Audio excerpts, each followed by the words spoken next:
When I first was asked to come to New Zealand, it was by a man called Alan Vest. He played for Barnsley when I was at Rotherham. I'd got a free transfer, and he said to me, he sent me a postcard actually. He said, "Get to New Zealand for sun, surf and soccer." And I saw this big picture of Poverty Bay, sweeping bay, and I thought that looks okay to me. And it was the middle of a Yorkshire winter.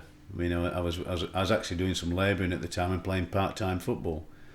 And I thought, well, anything's better than this, dashing off, you know, after work for an hour to get to training, because I was playing for a team called Ilkeston. And I packed it in at Christmas, so I said yes to him, and I arrived there.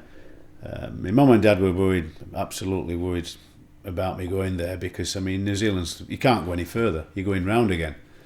So I arrived in Poverty Bay with something like I've got on now.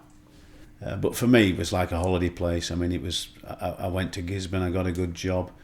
I think I arrived there somewhere like end of the week, and on Tuesday I was working at Adair's. I was in a department store selling menswear, and I went down. I really enjoyed it there. Mixed with a lot of people. I made a lot of friends and settled into New Zealand very, very quickly indeed. I couldn't believe me luck. I thought I was at Butlins holiday camp. It was that cushy for me when I arrived.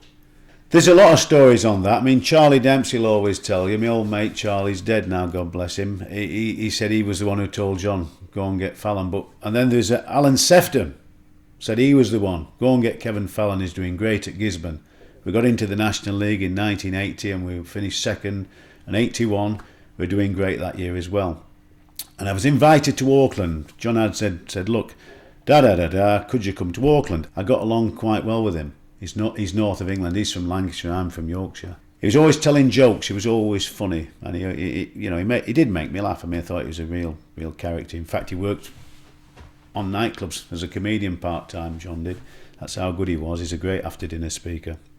So I came up and he said, "Put a suit on," and I arrived in Auckland, and it was Newmarket Park. We went. Charlie had an office there. I had a horrendous knee.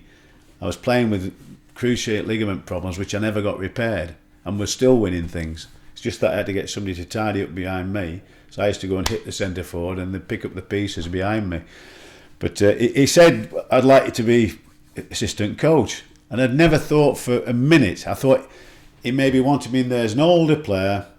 I was still very, very fit, and maybe to get the right attitude among what I felt at the time. There was a lot of sponsors from Mount Wellington and Auckland in the national team, and they've not been doing very well, I can tell you that now. I'd live in a tent to coach and play for New Zealand, and I was that's on record, me saying that.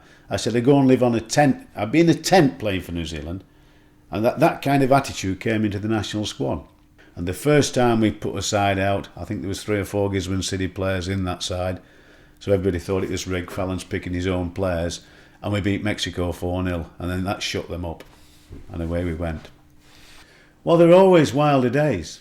I mean, them days, you know, there were the days in football where, I mean, when I was brought up in football, I've seen people have a whiskey before the match, before they run out, just to get the nerves right. So certainly when you've won in them days, I mean, it was time for celebration. There was a healthy kind of attitude in football then, where you celebrated your victories, and then you went the next day and run it out.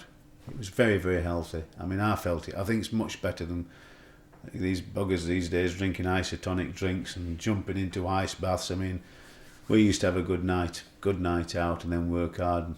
I've seen us going on Sunday and train the next day, have a run. I mean, no problem. And with the All Whites, where we've been out and then before we got on a plane, we'd have a training session, sweat it out and start again. It was healthy.